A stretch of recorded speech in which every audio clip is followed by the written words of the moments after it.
From studios at the Milwaukee Journal Sentinel, this is Fourth and State. In this edition, a chat with Hannah Rosenthal, the special envoy for anti-Semitism in the State Department, and soon, the new head of the Milwaukee Jewish Federation. I'm Dave Haynes. I'm the editorial page editor of the Milwaukee Journal Sentinel, and welcome to Fourth and State. I'm joined today by Hannah Rosenthal. Hannah is the new president of the Milwaukee Jewish Federation. Hannah, welcome. Thank you so much for having me. Thanks for being here. So, what's going to be on your to-do list for the Federation, and tell us what brought you back to Milwaukee?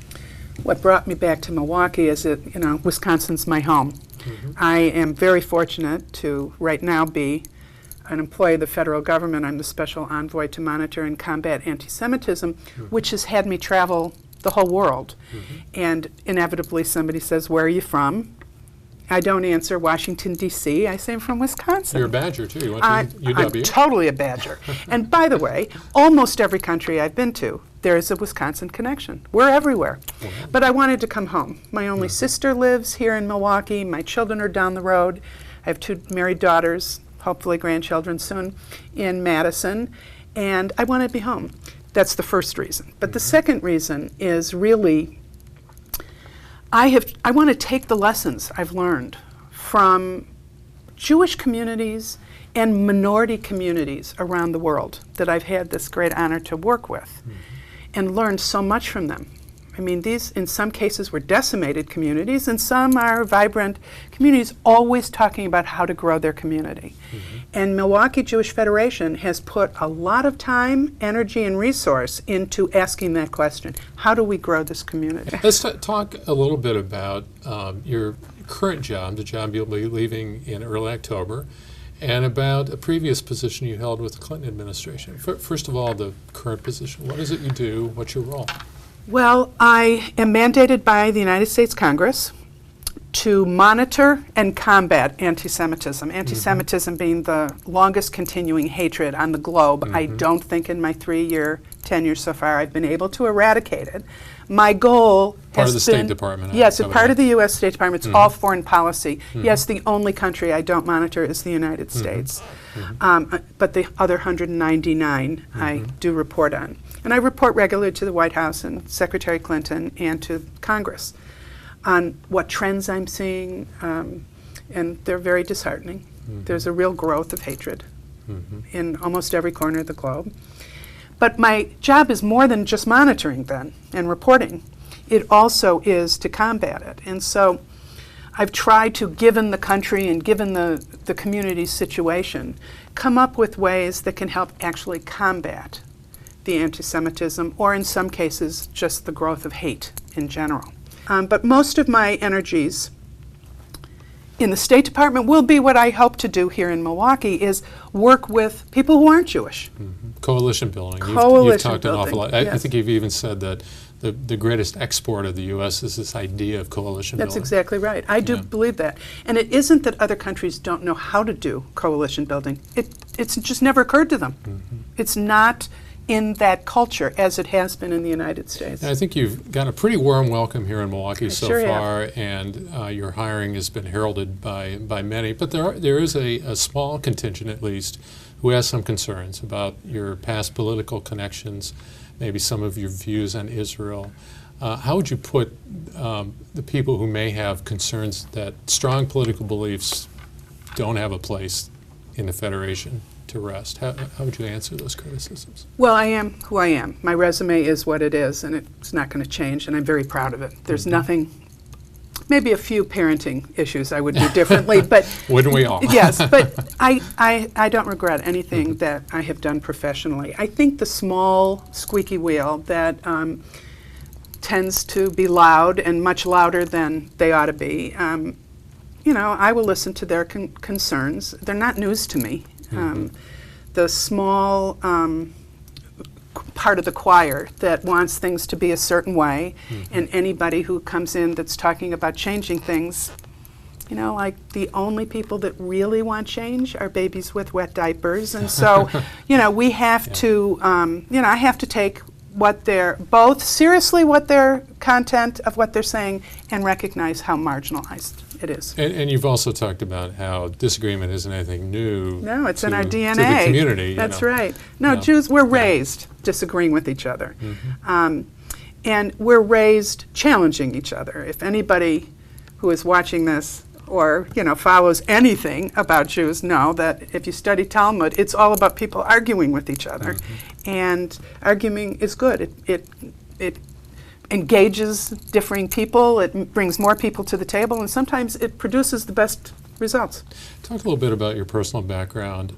One of your parents, your father? My father was a Holocaust survivor. And where was he during the war? Well, on Kristallnacht, November 9th, 1938, he was a rabbi in Mannheim, Germany. And on Kristallnacht, the synagogue was destroyed and Dad was arrested. And he was sent to Buchenwald concentration camp. He was saved by a Lutheran minister, Pastor Hermann Maas of Heidelberg. He had been working on feeding the poor and getting free health care for people who were marginalized and not able to leave their home, etc. And so he had this coalition building comes to me very naturally. And he had he was a young man, and he had this relationship with Hermann Maas. Maas got him out of Buchenwald. We'll never know how. 50 years ago, I did meet Hermann Maas. Dad brought the whole family back to Germany. I think it was his triumphant, you tried to get us, and I've survived, and look, here's my wife and 2 kids. But being arrested on Kristallnacht ended up saving his life because he's the only survivor of his family. And they were in Beuthen, Germany, which is now Bytom, Poland, and there isn't a trace of anything Jewish in Bytom. My sister and I just came back from there. Extremely painful. Often Jews, when they travel and they're wondering where were Jewish communities, you look on the doorposts because Jews put mezuzahs on their door, and so even years later you can see where holes were drilled. Even that was erased. And when did your parents come to the U.S., or your father come? My father came at the very end of 1939. Oh, so he was able to get out. He was able to get out, and then he spent many years trying to get his parents out. And we have known for a long time that they died in Auschwitz. What we didn't know was when. And my older daughter, when she was in college and doing a thesis, decided to do it on my father. And she went to the archives of the Holocaust Museum and went page by page. The Nazis kept very good records. And she found the deportation papers we now know on May 28th, 1942. They were put on a train and brought to Auschwitz for extermination. It was the first transport that was solely for extermination, not even pretending to work people to death. They went right out of the train into the gas chamber. They probably lasted 3 hours there. It was a profound thing to learn. Somehow knowing the date made it different, even though I knew their fate. But I'm left with a challenge, which maybe I'll write about someday or we'll talk about someday. It's just the whole concept of memory and how important it is. But how do you memorialize something? So we were in Bytom, Poland, and the only trace of anything that a Rosenthal was ever there was a cemetery.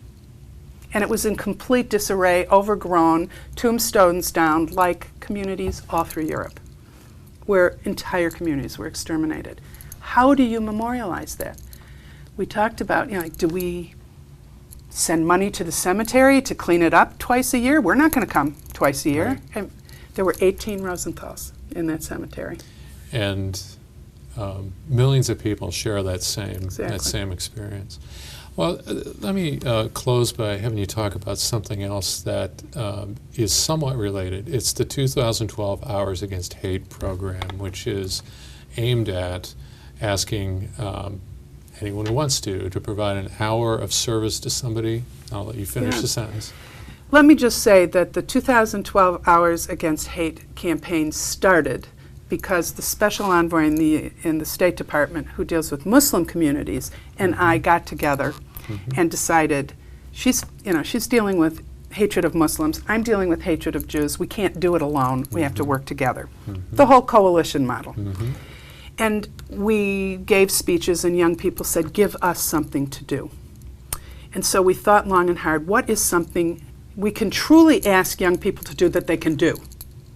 Make world peace. They can, and I don't want to make light of that, it's an important goal to have, but something where they can see that they're actually doing something. And we decided they had time, which is why we asked them to give an hour or more of their time to help someone or an organization that doesn't look like them, pray like them, love like them, or live like them. And we have spoken with tens of thousands of young people, target audience 30 and under. It's all Facebook and Twitter. We've traveled together and talked to tens of thousands of people around the world, and these young people get it immediately. I'm straight and I'm going to help with the Gay Pride Parade next year. I'm very concerned about the hungry. I'm well fed. I'm going to make sandwiches for the homeless shelter for 2012 hours. And this is happening around the world. All over the world. Yeah. When we introduced it, some mayors came to us from Montevideo, Uruguay to Istanbul, Turkey, saying, can we use this? It does not have the State Department logo on it. And the London Olympics adopted London Olympics. As a project? Yeah, they took it as their tolerance project. And so Farah and I were there prior to the Olympics doing 2012 hours against hate with people of all different ages, not just young people, but hugely young people. People get it. And you know what? Giving an hour or more of your time isn't a big deal to them. They have the time. But yet it can have a profound effect. Profound effect. It builds relationships. It actually gets you talking to someone you otherwise never would. And it starts, blurring the lines of difference. And it sounds a little Pollyannish. I've had people say, oh, that's so soft, Hannah. The hard truth is, if you don't do things like this, all the diplomacy in the world won't work. Well, thanks so much, Hannah Rosenthal, for joining us. We'll look forward to your coalition building in Milwaukee starting on October 15th. And thank you for joining us for another edition of Fourth and State.